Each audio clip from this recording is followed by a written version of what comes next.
জিন্দাবাদ জিন্দাবাদ জোড়া কলা দিবস সফল সফল হওক সফল হওক জোড়া দাবি দিবস সফল সফল হওক সফল হওক রাজ্যিক অঙ্গনবাদী কর্মী সহায়তা সংস্থা জিন্দাবাদ জিন্দাবাদ জিন্দাবাদ রাজ্যিক অঙ্গনবাদী কর্মী সহায়তা সংস্থা জিন্দাবাদ জিন্দাবাদ জিন্দাবাদ মরিয়া প্রকল্প কমিটি জিন্দাবাদ জিন্দাবাদ জিন্দাবাদ মরিয়া প্রকল্প কমিটি জিন্দাবাদ জিন্দাবাদ জিন্দাবাদ এই সব রক্ষা করো রক্ষা করো রক্ষা করো এই সব রক্ষা করো রক্ষা করো রক্ষা করো ICDS long live long live long live club জিন্দাবাদ জিন্দাবাদ জিন্দাবাদ ক্লাব জিন্দাবাদ जिंदाबाद जिंदाबाद जो हम एक है एक है एक है जो हम एक है एक है एक है क्लाब जिंदाबाद जिंदाबाद जिंदाबाद CI2 जिंदाबाद जिंदाबाद जिंदाबाद CI2 पुकारे অঙ্গনবাদী কর্মী থাকার দাবি মানি ল मानी लो CI2 পুকারে অঙ্গনবাদী কর্মী থাকার দাবি মানি ল मानी लो অঙ্গনবাদী কর্মী থাকার নিয়মীয় কর্মচারী স্বীকৃতি দিয়া নাই যে জবাব লাগে জবাব দিও जवाब लगे जवाब दियो ক্লাব জিন্দাবাদ जिंदाबाद जिंदाबाद ক্লাব আজি আমি কেন্দ্ৰৰ কাম কাজতে ভাবি লাগিছিল কিয় থাকিব লগা হ'ল ইয়াত সমগ্ৰ প্ৰতি বছৰে 10 জুলাইত আমাৰ দাবী থাকে সেই দাবীৰ ভিত্তিত আমি একেলগে সমূহীয়া লগ হৈ সমূহীয়া দাবী পত্ৰ দিব বিচাৰোঁ সমগ্ৰ ভাৰতবৰ্ষত চলি আছে কোনোবাই ৰাজ্য লেভেলত কৰিছে কোনোবাই জিলা লেভেলত কৰিছে আমিও জিলা লেভেলত কৰিছোঁ আমি এইবাৰ আমি প্ৰকল্প হ'লে সকলো বান্ধৱীসকলে জানে যে প্ৰকল্পত আমি সকলো কৰ্মী সৈতে লগ হৈ আমাৰ দাবীও কিয় আন্দোলন কৰিব লাগে কিয় সংগঠন কৰিব লাগে আমিতো আগতে আজি 51 বছৰ পাৰ হ'ব অহা 2 অক্টোবৰত 51 বছৰ পাৰ হৈ 52 বছৰ হ'ব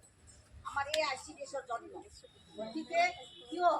আজি 51 বছৰ হোৱাৰ পিছতো এই অঙ্গনবাদী কৰ্মী সহায়তাই স্বেচ্ছাসেৱিকা হিচাপে কিয় কাম কৰি খাব লগা হ'ল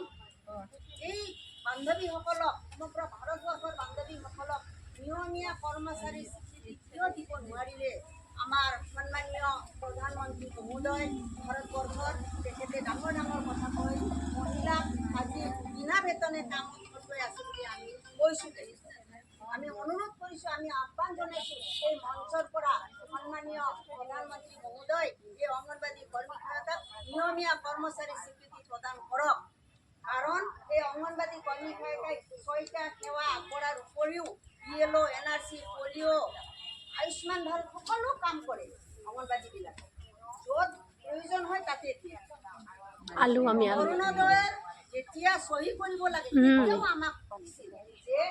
অৰুণোদয় পাবনে নাই নিজৰ অঞ্চলত আমি চহী কৰি দিছোঁ চাই নিদিওঁ কিন্তু অঙ্গনবাদী অৰুণোদয় নাপাব বুলি কৈছোঁ আপোনালোকে ফৰ্ম ফিল আপ নকৰিব আমি কৰাও নাই কিন্তু এই অঙ্গনবাদী কৰ্মী সহায়তা নিয়মীয়া কৰ্মচাৰী কিয় নিদিলে আমি প্ৰথম দাবী আনিছোঁ অঙ্গনবাদী কৰ্মী সহায়তাক কেন্দ্ৰীয় চৰকাৰে নিয়মীয়া কৰ্মচাৰী স্বীকৃতি দিয়ক আৰু 2016-17 চনৰ পৰা কেন্দ্ৰীয় চৰকাৰৰ দ্বাৰা পৰিচালিত এই আঁচনিখনত কাম কৰা অঙ্গনবাদী কৰ্মী সহায়তাক কিয় বাজেটত টকা বৃদ্ধি কৰা নাই সেইকাৰণে বাজেটত ধন বৃদ্ধি কৰক আমি 1 নম্বৰতে লিখিছোঁ নিয়মীয়া কৰ্মচাৰী স্বীকৃতি দিয়ক লিখিছোঁ মাননীৰ সলনি মজুৰি দিছোঁ ইয়াৰ কাৰণে আমি দাবী কৰিছোঁ এই মঞ্চৰ পৰা মাননী আমাক নালাগে মান ধৰিব নালাগে কাম কৰিছোঁ কামৰ মৰ্যাদা দিয়ক এইটো কৈছোঁ মজুৰি লাগে আমাক আইন মতেদি বিচাৰিছোঁ আইনে কৈছে কাম কৰিলে মজুৰি কিমান পায় আইন মতেদি পাব সম্ভৱ 18,000ৰ ওপৰত হ'ব লাগে কিয় দিয়া নাই এই দাবী আমি উত্থাপন কৰি আজি এই মঞ্চৰ পৰা আমাৰ প্ৰকল্প বিষয়াৰ যোগেদি আমি সঞ্চালক মহোদয়ক আমাৰ মুখ্যমন্ত্ৰীক আমাৰ প্ৰধানমন্ত্ৰীলৈকে আমি দিয়াৰ ব্যৱস্থা কৰিছোঁ অকল এইটো নহয় কিছুমান কাম প্ৰকল্প বিষয়াও কৰিব পাৰে কিছুমান কাম আমাৰ সঞ্চালক মহোদয়েও কৰিব পাৰে আজি অসম চৰকাৰকো আমি বিগত সময়ত 2023 চনৰ 10 অক্টোবৰত আমাৰ সঞ্চালকে মাননী বৃদ্ধিৰ প্ৰস্তাৱ আমাৰ সন্মানীয় মুখ্যমন্ত্ৰী মহোদয়ক প্ৰদান কৰিছিল সেই 2023 চনৰ 10 অক্টোবৰ যি প্ৰস্তাৱ পঠাইছিল সেই প্ৰস্তাৱ মতে আজিলৈকে দিয়া নাই আমি বাধ্য হৈ সচলত 21 দিন আমি দিনে ৰাতিয়ে আমি বহিব লগা হৈছে তাৰ ফলত আমাক যোৱা নৱেম্বৰৰ পৰা সহায়িকা 750 টকা 1500 টকা মাননী দিছে সামান্যতম নহ'ব সেই প্ৰস্তাৱ পাছ কৰাব লাগিব পুনৰ আমি আন্দোলনত যাতে নালাগে আমি অনুৰোধ কৰিছোঁ। আজি ইয়াৰ পৰাই আমি দাবী কৰিছোঁ যে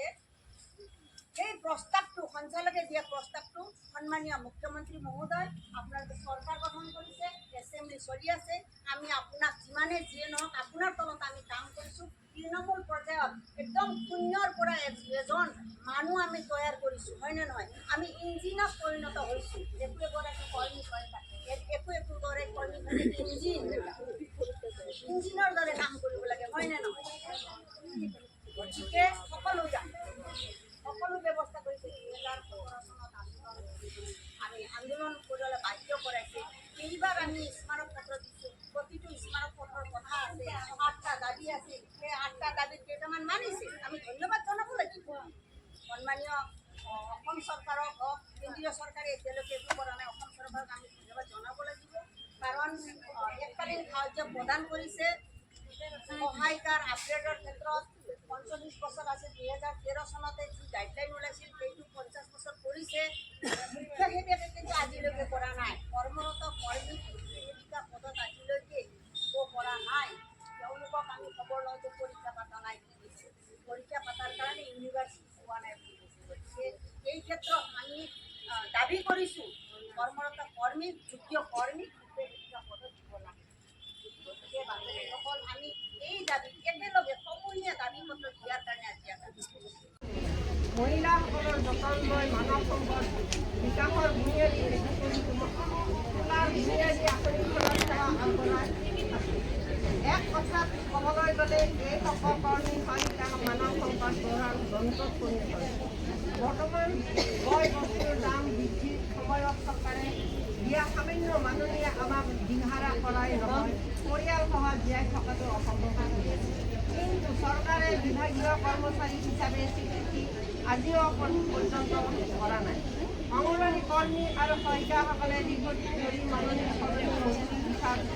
বিচাৰি চৰকাৰৰ দাবী জনাই আহিছে। কামৰ বিভিন্ন উপযুক্ত মজুৰি